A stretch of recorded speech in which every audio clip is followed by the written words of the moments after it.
Bonjour à tous et bienvenue dans un nouveau podcast de Biblio. Aujourd'hui, on va parler marketing digital, Google Ads, réseaux sociaux et tout ça en présence de Isabelle Gay-Crozier.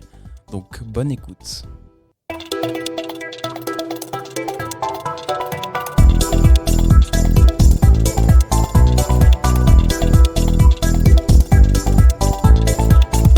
Salut Tsamo. J'ai Salut, dit Robin. comme je vais commencer en allemand aujourd'hui. T'as bien raison. Montre tes origines. Ouais, on peut faire tout le podcast si tu veux en allemand. Pour moi, ça ira pas forcément. Ouais. Comme ça, je vais que m'en parler, quoi. Ouais. Comment, tu vas bien? Moi, ça va bien. Et puis, je suis content de parler d'un sujet dans lequel je travaille en général, où j'adore communiquer, parler, faire du marketing digital. Et en plus, on est accompagné d'une experte du sujet, du coup, Isabelle Gay-Crozier. Je te laisse te présenter à nos auditeurs. Merci, en tout cas, merci de m'inviter dans votre podcast. Je suis super contente d'être là. Ouais, c'est pas facile, là. Tu me lances comme ça. C'est jamais facile, ça, quoi. Mais parce que nous, en fait, on n'est pas les experts de la présentation. On préfère que les gens se présentent, etc. Va parfait. Moi, du job pour toi.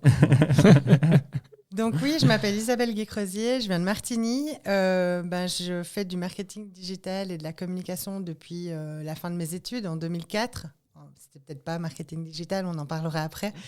Et je travaille aujourd'hui dans ma propre boîte. Je suis solopreneur de Sémantique Communication à Martigny, qui s'occupe de différents mandats pour les entreprises. Ça dépend un petit peu les besoins de l'entreprise. Ça peut être de la com pure, comme du marketing digital, comme du Google Ads, Facebook Ads, la gestion des réseaux sociaux, etc. Donc ça dépend un petit peu de leurs besoins.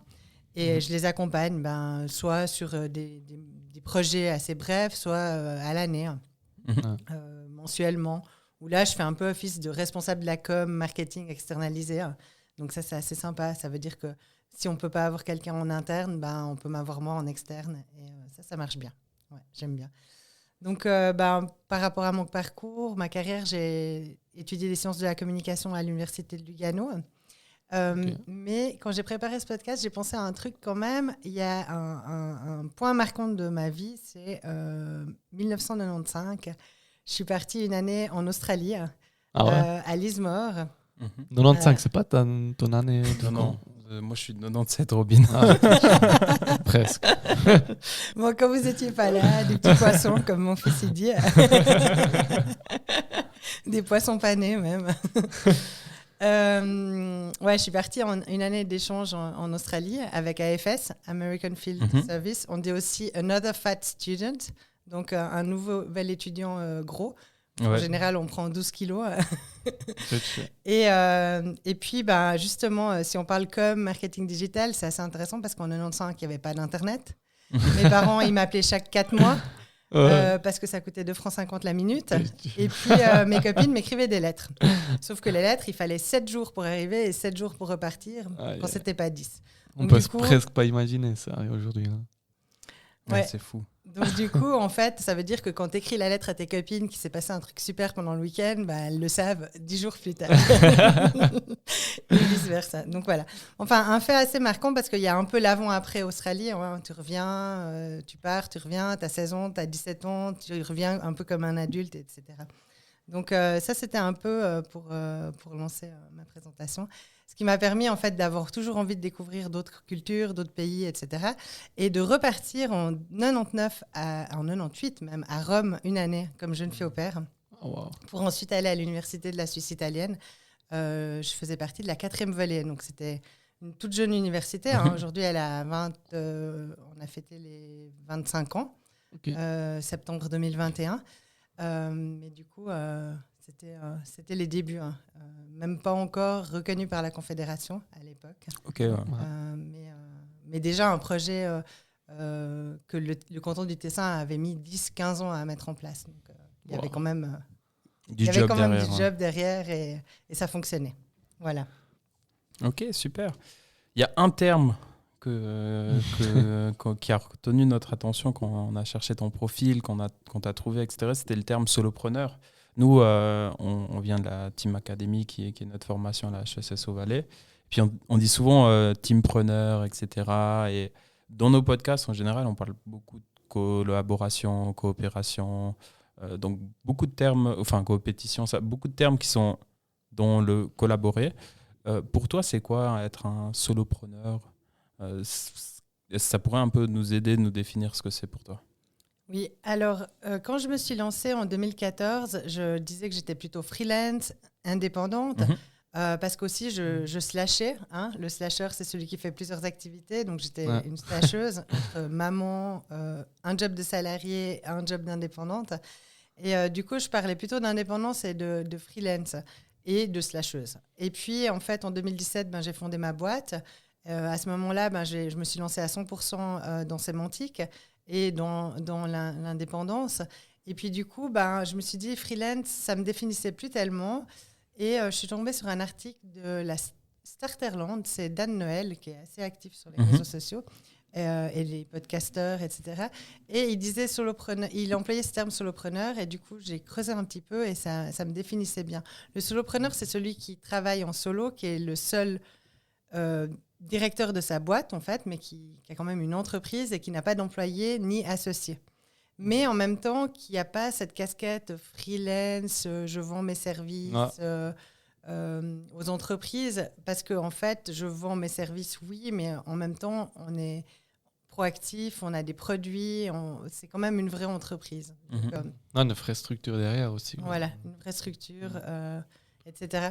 Et du coup, le soloprenariat, ça ne veut pas dire travailler tout seul tout le temps, la tête dans le guidon, oui.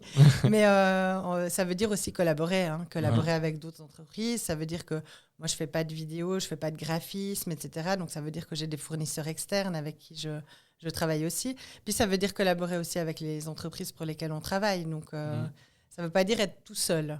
Mais par contre, être seul être le seul maître de son entreprise. Et puis, il y a un super livre d'un freelancer solopreneur qui habite sur une île au Canada, près de Vancouver, qui s'appelle Paul Jarvis, et que j'aime beaucoup, où il parle justement de ce statut de solopreneur comme de company of one. Et dans l'idée où on n'est pas obligé, la croissance et la réussite n'est pas obligé de passer par le fait de croître. Tu peux rester un solopreneur toute ta vie. Ça a d'autres avantages, ça demande d'autres compétences. Et puis en même temps, la croissance ne passe pas nécessairement par l'agrandissement de ta boîte. Voilà. Et ça, c'est une idée intéressante. C'est quand même intéressant parce que, comme nous, on a appris le terme teampreneur, c'était justement le contraire. C'était accent beaucoup sur l'équipe, sur la collaboration. Quoi. On fait que le monde solopreneur, il n'est pas forcément, c'est-à-dire qu'on est toute seule et puis on travaille seul, quoi. Donc je trouve intéressant le terme. C'est intéressant d'avoir quand même la notion de différence entre un freelancer et un indépendant. Nous, on en avait parlé pas mal du rôle des freelancers pour les entreprises, mais finalement, pour toi, ça serait plus des fournisseurs à la fin, un freelancer. Toi, tu es en tant que structure, et puis eux, ça peut être des fournisseurs pour ton entreprise. À la base, je pense qu'on fait le même métier. C'est un peu dans la philosophie, comment tu te positionnes. Moi, je trouvais aussi que le freelancing, ça avait des fois un peu une mauvaise connotation. Parce que tu es un peu, tu vaques à tes occupations, puis de temps en temps, tu fais une mission, etc. Enfin, j'avais un peu cette idée de l'indépendance. Et du coup, le soloprenariat, t'es toi et toi, mais tu as plusieurs casquettes. Tu es chef d'entreprise, tu fais la compta, tu t'occupes des factures, des salaires, etc. Finalement, tu fais tous les départements de l'entreprise en une seule personne. et ça change un petit peu aux yeux des gens aussi tes compétences et ton expertise, etc. Non, ça me rappelle vraiment la Team Academy. Aussi mes débuts en tant que jeune entrepreneur, c'est clair. Au début, si tu n'as pas les budgets pour je ne sais pas combien de personnes, tu fais tout, quoi. Tu fais tout n'importe comment, quoi. C'est juste que ça marche. Tu as la bonne recette après. C'est comme ça qu'on apprend. Par contre, c'est sûr qu'il y a une chose qui est certaine, je me répète, c'est qu'on fait toujours du meilleur travail à plusieurs, je pense, que tout seul dans son coin. Et du coup, l'important, c'est aussi de dire, quand tu fais une stratégie pour un client, tu sollicites aussi le client, de réfléchir avec lui, en fait. Co-créer, co-designer. Co-designer, co-créer, etc. Donc, il y a quand même cette histoire de coopération. et de faire avec. D'ailleurs, je dis sur mon site internet, j'ai bien mis en avant que soit je peux tout faire pour vous, soit on peut co-créer, soit je peux vous former à faire. Et donc, du coup, il y a tous ces aspects de la coopération, co-création qui existent. Je pense que c'est important. Hein. Oui, clairement. Je pense en tout cas, même pour toi, c'est plus facile d'ensuite rentrer dans l'entreprise parce que tu arrives à avoir un bon contact, mieux comprendre ce qui se passe, quels sont les systèmes dans l'entreprise, parce que c'est un peu ça la clé pour voir si est-ce qu'on peut automatiser quelque chose. Et c'est ces éléments qui sont importants à avoir en feeling plutôt que voilà, je te donne tout pour faire et puis débrouille-toi, je te donne 2-3 infos. Mais c'est vrai qu'être dans l'entreprise, un petit peu comprendre, etc., c'est une bonne piste pour, je pense, fournir du meilleur travail. C'est ce que les gens, des fois, ils pensent. Je peux te déléguer mes réseaux sociaux. Mais par exemple, si tu as un restaurant ou un hôtel, hôtel, ça peut encore jouer, mais un restaurant, tu ne peux pas déléguer tes réseaux sociaux. À moins d'avoir vraiment hyper beaucoup de contenu, etc. Mais la vie du restaurant, si tu prends ça comme stratégie, les réseaux sociaux, la vie du restaurant, elle se fait tous les jours, à 7h le matin, quand tu réceptionnes la marchandise, à 12h quand tu sers les clients, etc. Et pour moi, il y a des choses que tu ne peux pas externaliser et tout donner. Tu es obligé ça doit aussi venir de l'intérieur, du cœur du client et puis de sa mission, de sa vision, etc. Donc, solopreneur ou solopreneuse, 18 ans à peu près dans le marketing, qu'est-ce qui finalement t'inspire ou qu'est-ce qui t'a dit je reste dans ce domaine quoi? Alors j'ai souvent voulu partir. On m'a souvent aussi donné... Attention ici. On m'a souvent aussi dit c'est pas le moment, faut t'en aller. Moi, en 18 ans de carrière, j'ai quand même 3 restructurations à mon actif. 2 congés maternité, ça te fait te poser beaucoup de questions quand même. Donc le premier, tu te dis, bon, ben ouais, on enlève mon poste. Le deuxième, tu te dis, bon, ben on enlève mon poste. Le troisième, tu te dis, qu'est-ce que je vais faire? Et du coup, là, je me suis quand même posé la question. Est-ce que quand on coupe la com et le marketing dans les entreprises, dès qu'il y a un petit souci, tu te dis, mais est-ce que vraiment je veux continuer à faire de la com et du marketing? Et j'ai fait une belle introspection, 2-3 tests dans les trucs de assessment, RH, etc., pour me rendre compte qu'en fait, c'était vraiment le job que j'aimais. Et puis, du coup, qu'est-ce que je voulais faire et j'ai continué là-dedans. Moi, ce que j'aime, c'est la diversité, c'est le fait que, en tout cas, en tant que solopreneur, je touche à plein de projets différents, à plein de métiers différents. Ça peut aller des machines d'esthétisme à justement un hôtel, en passant par de la pharma, des compléments alimentaires. Donc, je suis toujours dans... Ça bouge tout le temps. Tu apprends toujours des nouvelles choses. Et puis, le marketing, ça évolue aussi. Et c'est vrai que ce que je faisais en 2004, quand je suis sortie de l'Uni, et ce que je fais aujourd'hui, il y a toujours un fil rouge, mais c'est pas la même chose. Ouais. Et puis, il faut toujours être en mouvement perpétuel et puis se former tout le temps aussi. Ouais. On a parlé avant juste vite fait que toi, tu étais en études, c'était encore le journalisme, le radio, et puis tout ces genres de choses. Ouais, les nouveaux médias, c'était ça. Maintenant, les nouveaux médias, ça date beaucoup dans les podcasts. Hein. Ouais, effectivement. Ma spécialité, c'était Mass and New Media. Mais avant 2004, du coup, c'était plutôt la radio, les nouvelles... le journalisme, mais c'était comment on fait du nouveau journalisme en fait. Ouais. Et puis il y avait quelques canaux. Quand on était étudiant, le samedi soir, on allait des fois à la salle des ordi. On avait une super salle d'ordi pour l'époque apparemment. On s'en rendait pas vraiment compte, mais pas toutes les universités avaient une salle d'ordi si grande. Et on chattait sur ICQ avec des gens de partout dans le monde et on trouvait ça tellement génial. Ouais. C'était un espèce de petit chat. Tu pouvais trouver des gens et puis commencer des sujets et parler. Ouais. Et c'était vraiment du chat. Ouais, je pense que c'était avant. Facebook, c'était quand, en 2006 que ça se lançait, je crois. Facebook, ça a été créé en 2003 ou 2004, mais c'est arrivé ensuite en 2007. Ouais. Les 2006-2007. Ouais, tu vois, c'était le début. Où les gens ont commencé à s'inscrire et à participer. J'ai trouvé intéressant que tu parles de fil rouge dans la communication, parce qu'une de nos questions, évidemment, c'était comment on s'adapte au marketing digital. Ça évolue, on a des nouveaux réseaux sociaux qui apparaissent chaque 2 ans, des nouveaux codes dans les réseaux sociaux qui évoluent. Comment on s'adapte, comment on vit ça? Et puis justement, je trouve le fait d'avoir un fil rouge, c'est intéressant peut-être pour comprendre c'est quoi finalement si on prend un peu de recul, la communication, c'est quoi les axes qu'on doit prendre, etc. Le fil rouge, c'est que quand tu veux communiquer avec quelqu'un, il y a toujours un émetteur, un récepteur, et puis il faut faire passer le message d'un à l'autre. Et puis il faut que le message en face, il soit bien compris comme toi tu l'as envoyé. Et ça n'a pas changé en fait. Que tu fasses des réseaux sociaux, du site internet, etc., tu dois toujours t'adresser à la personne qui est en face de toi et pour qu'elle te comprenne. Et on sait très bien, dans le couple, dans la famille, dans la vie sociale, etc., les problèmes de communication inhérent au fait que ce que je dis, c'est pas ce que tu comprends, et ce que je comprends, c'est pas ce que tu dis, etc. Moi, je commence souvent les formations de communication digitale par cette phrase de Werber qui dit « Entre ce que je dis, ce que tu comprends, est-ce que… » je la sais plus ici, mais je sais que Bernard Werber. Il y a 1000 façons de communiquer et essayons de se comprendre. Ouais. Donc ça, c'est un peu le fil rouge. Après, moi, je suis une puriste. Les gens, j'ai toujours eu, quand je travaillais chez Orange, des soucis avec mes copains mes collègues du marketing parce qu'ils n'étaient jamais d'accord avec moi. Pour eux, la com, c'était une partie du marketing. Et pour moi, la com, c'est le contraire. C'est l'enveloppe qui chapeaute le tout et le marketing en fait partie. Parce qu'il y a la communication externe, la communication interne, il y a etc. Et du coup, dans la communication externe, il y a effectivement le marketing qui est le fait de trouver des moyens de promouvoir, de vendre tes produits ou tes services. Mais après, à l'intérieur, tu fais des actions de communication. Mais en réalité, à la base, quand même, il y a la com. Mais ça, les gens ne sont pas toujours d'accord avec moi.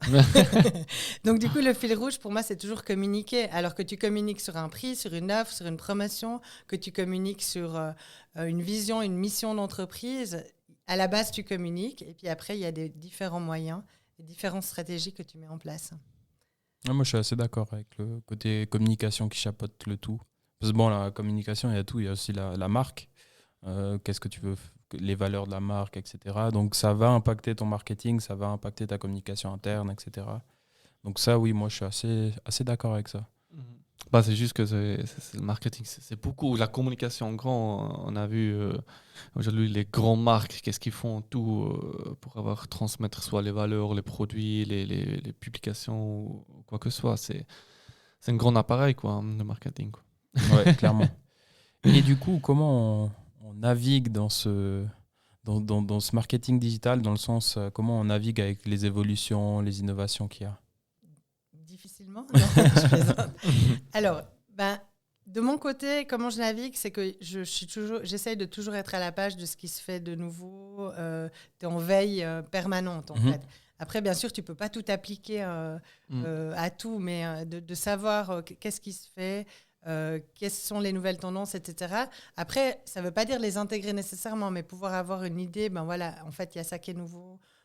Et puis, comment on pourrait faire de se tenir au courant des nouveautés. Et ça, une année, je me suis dit, je vais arrêter LinkedIn parce que c'était chronophage, etc. Et après un mois, j'étais déjà larguée. Okay. Larguée parce qu'en fait, mon LinkedIn, c'est vraiment ma veille.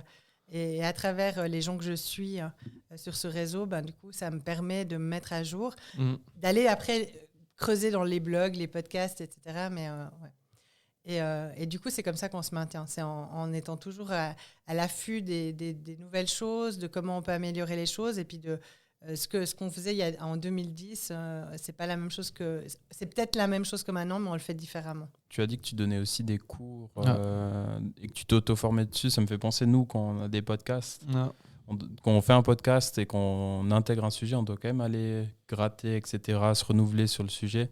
Donc, c'est toujours intéressant d'avoir...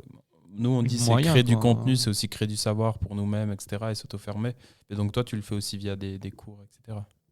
Exactement. Quand tu donnes un nouveau cours de Google Analytics, par exemple, il y a maintenant la version G4, depuis déjà bientôt une année. Moi, je n'y suis pas encore complètement parce que j'ai de la peine au changement. Quand tu t'habitues à Universal, voilà. Mais tu es obligé d'aller avec le changement parce que du coup, Universal ne va plus être mis à jour et il va falloir aller sur G4. On n'aura pas le choix. Et donc, pour aller sur G4, tu es obligé de savoir quelles sont les nouveautés, comment tu vas l'utiliser, l'outil, parce qu'il est un peu différent quand même. Ouais, je pense que ça, c'est aussi une grande question aujourd'hui. Si par exemple, un projet, c'est en fait quel réseau on utilise, quoi. Dans quel domaine. Je pense que ça peut être très varié des domaines où je suis complètement à côté. Par exemple, si une garage va pas forcément utiliser Twitter. Par exemple, ouais, tu rigoles, mais je pense. Mais oui, je me suis imaginé mon garage à Salconen qui utilise Changement Twitter. des pneus, mais non, hein, dans les prochaines 2 semaines. Ça pourrait marcher, hein. Mais je pense pas Twitter, ça pourrait pas marcher, mais d'autres canaux, oui. En fait, ça dépend un petit peu de l'entreprise, hein. Il faut évaluer déjà, moi je dis toujours, la première chose, c'est les ressources en interne. Qui va s'occuper des réseaux sociaux? Parce que si tu décides d'aller sur 5 réseaux sociaux et puis tu n'as personne qui s'en occupe, Ouais, bon, ça ça sert à rien. c'est. Donc, voilà. Donc déjà, qui sont les ressources en interne? Après, quel est ton objectif de communication? Quel est ton objectif de marketing aussi? Et puis par rapport à ça, on évalue si c'est Facebook, Instagram, TikTok, etc. Après, c'est sûr qu'il y a des réseaux sociaux quand même qui sont plus porteurs que d'autres. En ce moment, en Suisse, c'est clairement Facebook, Instagram, parce que c'est là qu'on réunit le plus de monde. Ah. Maintenant, si tu veux t'adresser aux journalistes, aux entrepreneurs, etc., et que tu as un garage, tu pourrais essayer Twitter. Mais... Ouais, c'est vraiment qui est ton public cible finalement. Ouais. Moi, je le vois, si c'est dans le health tech, Twitter, c'est une des cibles où il y a beaucoup de personnes qui sont actives dessus parce que tu as beaucoup de news et il y a entre guillemets de la veille qui est faite entre les différentes entreprises et différents experts de health tech. Donc, je pense, ça dépend beaucoup des domaines et puis de la cible, qui est-ce que tu veux atteindre. Ça change beaucoup. Si on parle, tu vois, on en a déjà parlé 2-3 fois, si on parle que du gaming par exemple, Twitter c'est le pôle de communication et puis ensuite tu vas sur Discord.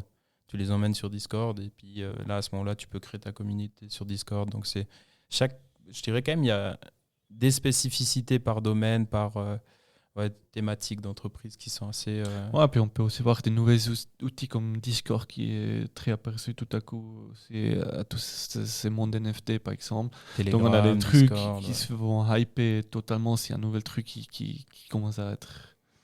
Comment tu vis ça? Je suis un entrepreneur, je vois apparaître Discord et je dis ouais, j'ai besoin de ça dans mon entreprise, il faut que tu m'implémentes ça. Comment tu gères ça avec tes clients, etc. Parce que souvent, quand on voit une chose, on dit ah ça il faut le faire pour mon entreprise. Alors que moi j'ai vu des cas où ça va être chronophage, ça va te prendre du temps et puis tu n'as pas de communauté là-dessus, donc ça va te prendre encore plus de temps. Comment tu gères ces aspects-là? Alors, j'ai pas les connaissances pour dire il faut aller sur Discord, hein, mais je vais me renseigner. C'est noté. En général, de toute façon, les entrepreneurs, à mon niveau, dans le sens où j'aide des petites PME, etc., ils n'ont pas non plus envie d'être partout et ils comprennent très bien, assez rapidement, quand on leur explique que ça prend du temps et que du coup, il va falloir choisir. Puis en général, leurs clients, ils sont soit sur LinkedIn, soit sur Instagram, soit sur Facebook. Et du coup, on choisit par rapport à leurs besoins, par rapport à leurs objectifs, 1 ou 2 canaux. L'idéal, ce serait effectivement de ne pas poster la même chose, mais souvent, on se retrouve quand même à poster la même chose sur les 3 canaux, 4 canaux, parce que du coup, on ne pourrait pas se permettre de faire du contenu différencié. Mais c'est vrai que si on réfléchit, l'idéal, ce serait d'avoir un contenu différencié ou du moins des textes un peu différents, les images, etc. Mais les clients, ils aiment bien savoir, et aussi dans mes cours, les gens, ils ne se rendent pas trop compte que c'est si chronophage. Et c'est pas mal, en fait, de le faire avec eux. Moi, je fais aussi pas mal d'accompagnement gestionnaire de publicité Facebook, comment faire sa publicité.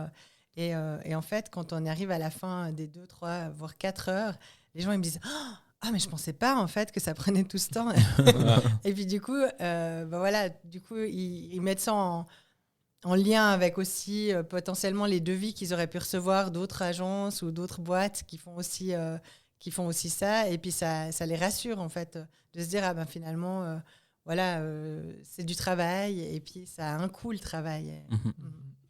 Donc, et des compétences aussi. Donc, selon la discussion, on a beaucoup de mots comme fil rouge, différents contenus, différents réseaux sociaux. Il y a ce petit mot stratégie qui commence à m'apparaître. Ça a l'air quand même très dans une stratégie. Donc, en gros, on doit avoir une stratégie derrière tout ça. Ou est-ce qu'on est aussi à un niveau freestyle et puis on dit on s'en fout et puis on y va? Oui, si. Alors, à mon avis, il y a les deux. Hein. On en a discuté tout à l'heure. Il y a ceux qui font freestyle et pour qui ça marche bien. C'est souvent les petits entrepreneurs créatifs parce qu'en fait, c'est leur petite boîte, leur bébé, leur passion, etc. Et ça marche du tonnerre parce qu'ils montrent leur quotidien et puis ils surfent là-dessus. Et puis, c'est ça qui les fait connaître. Et puis, plus on est connu, effectivement, plus on va potentiellement vendre et ça va marcher.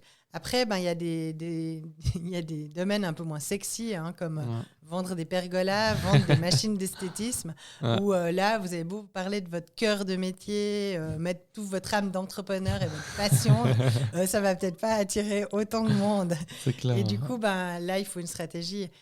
Et puis, la stratégie, c'est pas la même que le voisin. Hein. Ça, c'est important de savoir, parce que souvent, moi, je vois, ils viennent chez moi, je veux faire des réseaux sociaux. Vous voulez faire quoi ? Non, je veux juste y être. Juste y être, ça suffit pas. Si certains objectifs de communication ne seront pas les mêmes pour l'un et l'autre. Par exemple, il y a quelques années, j'ai accompagné une entreprise qui s'est rendue compte qu'en fait, les réseaux sociaux, c'était fait pour ramener les gens vers leur cœur de métier. Et du coup, on ne communique pas la même chose si on veut ramener les gens vers son cœur de métier et que ça draine du trafic vers leur business, ou alors si on communique pour avoir le plus d'abonnés possible sur les réseaux. On ne va pas faire la même stratégie. Et du coup, il faut déjà identifier ça. En fait, qui je suis, qu'est-ce que je fais, quelle est ma mission et qu'est-ce que je veux atteindre avec ces différents canaux. Et par rapport à ça, on peut faire une stratégie, en effet. Ouais, je trouve pertinent aussi de mettre au début, tu as mentionné tout ce qui était ressources. Parce qu'on voit souvent ces PME qui disent « Ah, moi j'aimerais bien faire pareil que… » et ils citent une grosse marque. Puis derrière la grosse marque, tu sais qu'il y a un brand manager, il y a des sacrés budgets aussi. Ouais, il y a des budgets et tout. Donc des fois, c'est vraiment bien de mettre en exergue. Ok, on a 10% de temps à mettre dans notre communication. Qu'est-ce qu'on peut faire avec ces 10% et comment on va optimiser le chemin et puis les objectifs. Et c'est là qu'il faut faire des choix, justement, comme tu as dit. Ok, on fixe 3-4 objectifs pour la communication, ce qu'on veut atteindre. Mais c'est lequel le prioritaire, si c'est vendre et atteindre des nouveaux potentiels clients ou bien si c'est mettre en avant nos valeurs, etc. pour attirer des nouveaux employés. Qu'est-ce qui est plus important pour toi ? Et puis on le met en avant et ensuite on avance là-dessus, on essaie d'automatiser et puis peut-être après on essaie de grandir dans la communication. Je pense que c'est une des clés en tout cas pour les PME et puis les petits, les entrepreneurs qui se lancent, etc. C'est comment on met notre focus là-dessus. C'est ton frère, hein, Robin, qui est très sur le focus. Ouais, ces dernières semaines, on a changé un peu le focus, quoi. Oui, alors c'est super important, mais même si on est une petite association, hein, moi je donne aussi des cours de communication digitale aux associations, elles disent « Ah, il faut qu'on soit sur les réseaux et tout ». Mais oui, mais vous voulez être pourquoi ? Et puis votre public, il attend quoi de vous ? En fait, il a envie de savoir les événements que vous faites, ou alors ça peut être un objectif, voilà, je veux promouvoir mes événements, maintenant que ça reprend. Ou alors je veux avoir plus d'argent, donc solliciter des dons, trouver des sponsors. On ne va pas faire la même stratégie si on veut des dons que si on veut communiquer sur le prochain événement. Et du coup, par rapport à cet objectif, on peut mettre en place les canaux et les contenus, justement. Qu'est-ce qu'on va dire, etc. Moi, je donne aussi souvent aux associations l'exemple, on dit tout le temps « Ah oui, on va faire du bouche à oreille ». C'est génial, le bouche à oreille. Mais en fait, si tu crées pas le process du bouche à oreille, ça marche pas. Le process du bouche à oreille, c'est de dire voilà, on a la kermesse samedi soir, il faut en parler. Donc du coup, quand vous allez à la COP, à la Migros, en ville, n'importe où, vous devez parler de la kermesse. Qu'est-ce que tu dois dire de la kermesse ? C'est samedi soir à 17h, à la salle, telle et telle, etc. Et puis là, les gens, si tu leur fais le processus, quand ils vont à la Migros durant la semaine, à la COP et au job et tout, ils vont penser « Ah oui, je dois te parler de la kermesse, c'est samedi soir, est-ce que tu viens ?» Et là, le bouche à oreille, ça marche. Mais juste dire « Ah oui, on met le bouche à oreille dans notre stratégie de com », nada. Ça n'a aucun effet. Nada, nix. Mais ça, c'est intéressant qu'on a touché du bouche à oreille parce qu'une question, c'était aussi, on a beaucoup parlé de l'aspect digital marketing, mais il y a quand même encore, pas le contraire, mais un autre aspect, c'est le offline marketing, en gros. Donc, est-ce que ces dernières 10 ans, ou est-ce que tu penses dans les prochaines 10 ans, est-ce que ça reste un aspect important ou est-ce que le digital va prendre tellement le place qu'on n'a pas forcément besoin du offline marketing ? Moi, je pense qu'il faut toujours évaluer justement par rapport à l'entreprise et par rapport aux besoins, par rapport aux objectifs et par rapport aux produits ou aux services qu'on vend. Et j'aime bien remettre sur la table la map de... J'ai un blanc. Paid. C'est le 4P, non Paid gain. Oui, les médias gagnés, les médias payants et les médias qui t'appartiennent. Oui, ok. Ouais. Zut, j'ai un blanc total. Ouais, tu mettras dans les commentaires, on fera le lien vers le truc. Et en fait, si tu prends les médias que tu payes et tu fais la liste des médias où tu es d'accord de payer ou potentiellement, ça peut être du Facebook Ads, du Google Ads, mais ça peut être aussi de la pub dans les quotidiens, ça peut être de la pub au cinéma, ça peut être de la pub sur les affiches en gare, sur les displays, les do, les out-of-home advertising et tout ça. Et tu dis, ben voilà, pour mon objectif, quels sont ceux qui sont pertinents. Ensuite, les médias qui m'appartiennent, c'est ton site internet, ta page Facebook, c'est tout ce que tu peux maîtriser. Puis là, tu peux te poser la question, est-ce que je vais sur TikTok? Est-ce que je vais sur Discord? Est-ce que par rapport à ton objectif? Et puis les médias que je gagne, ça c'est tout ce qui étaient les retombées d'un communiqué de presse, quand les journalistes en parlaient de toi. Mais maintenant, c'est aussi le user content generation. C'est quand les utilisateurs de tes réseaux, médias, etc., repartagent ton information ou font de l'information sur ton entreprise. Et puis, par rapport à cet écosystème, tu peux un peu naviguer là-dedans et te dire, est-ce que les médias traditionnels, j'en ai besoin ou pas ? Est-ce que les médias, est-ce que je peux aller que sur du digital ? Moi, je pense qu'il faut un bon mix des deux. Ouais. Et ça dépend de ton objectif aussi. Ouais. Je pense qu'il y a quand même toujours un peu cette entre guillemets confrontation. Nous, on a eu un podcast sur le journalisme il y a 1 mois et demi. Puis c'était intéressant de montrer comme le contenu avait évolué rien que dans ce domaine en si peu de temps, comment les journalistes devaient se renouveler pour faire du contenu qui finalement marche, parce que ça va leur apporter de l'argent, des gens qui regardent, etc. Et en contrepartie, peut-être baisser la qualité du contenu parce qu'ils doivent publier rapidement. Mais je pense, justement, dans l'offline, c'est aussi intéressant quand est arrivé tout ce qui était Facebook Ads, Google Ads, etc. Pourquoi payer si cher pour avoir ma petite place dans le journal local ? Je pense que c'est vraiment du combien je paye, combien je peux gagner, etc. Au niveau de ces chiffres, etc., toi, comment tu accompagnes tes clients, etc. Les données statistiques, c'est souvent un aspect qui est un peu oublié, je dirais, pour les PME, parce que ça prend du temps, ça demande beaucoup de connaissances. Comment tu les accompagnes dans ce domaine, etc. Alors, c'est sûr que entre le média traditionnel et la pub sur Facebook, Instagram, on est dans des coûts par 1000, coûts pour toucher 1000 personnes qui sont bien plus bas et on a une portée assez grande. Et donc, du coup, c'est assez difficile de dire, il vaut mieux mettre la pub dans le journal quand ça coûte 2500, voire 3000 francs le pavé, ou alors 2-3 pavés.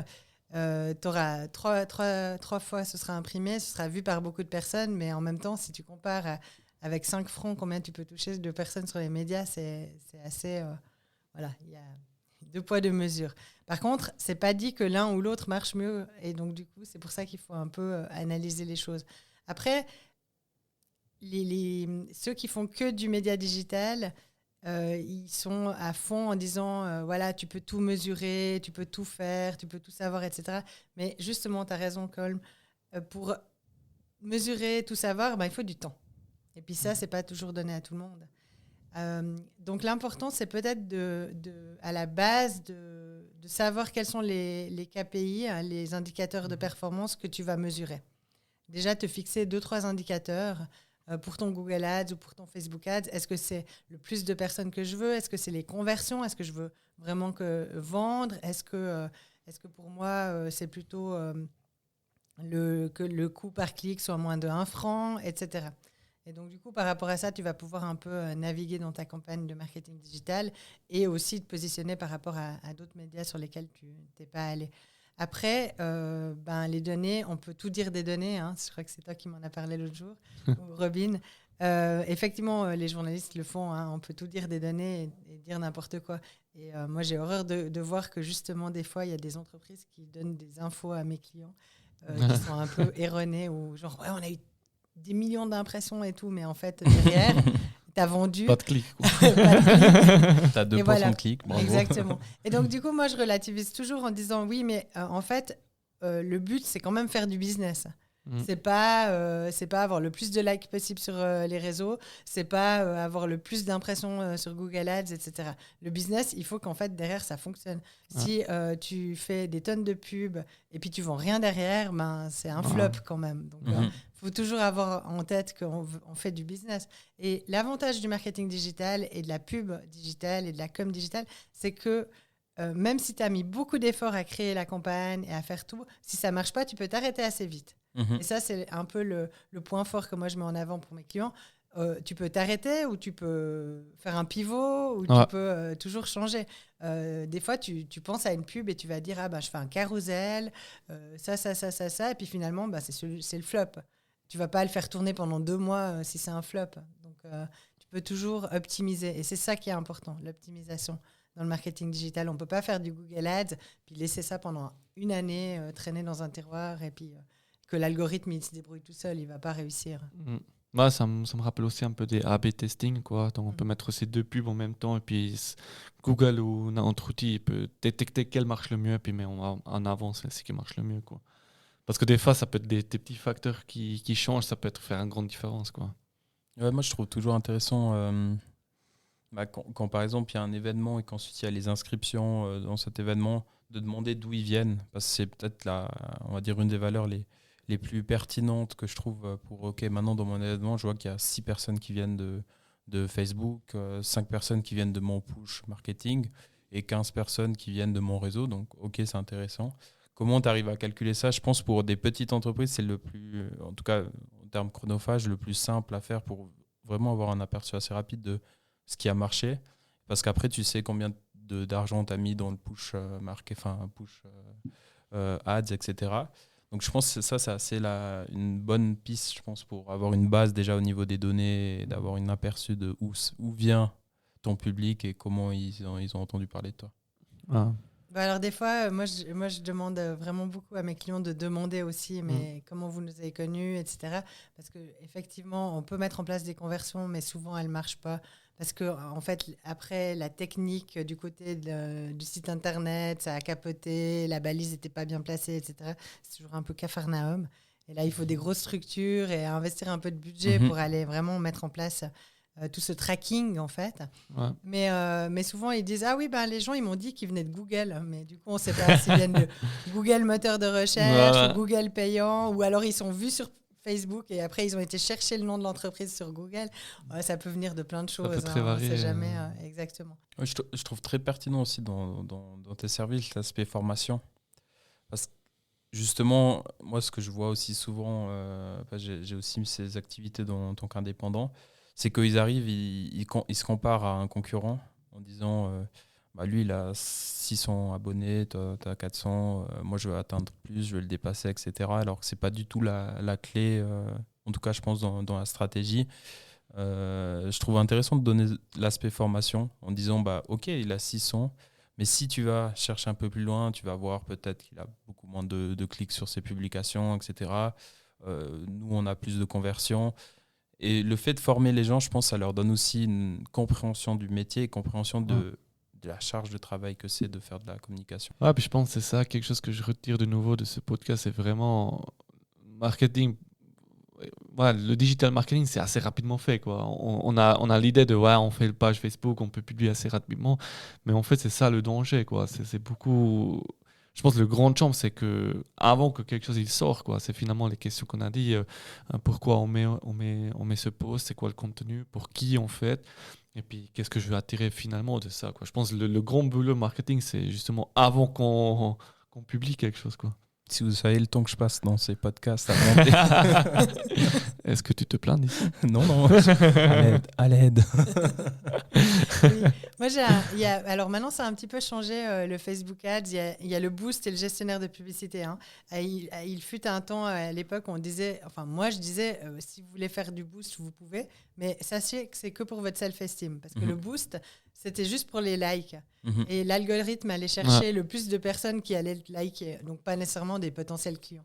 Et il y a, je pense, 3-4 ans, j'avais un client, il me disait « Oui, c'est bon Isabelle, j'ai compris, le boost, c'est juste pour mon ego. Et moi, l'ego, j'en ai pas besoin. » Donc du coup, on fait le gestionnaire de publicité et on fait une vraie campagne et on met en avant mes produits et j'ai pas besoin de likes, en fait.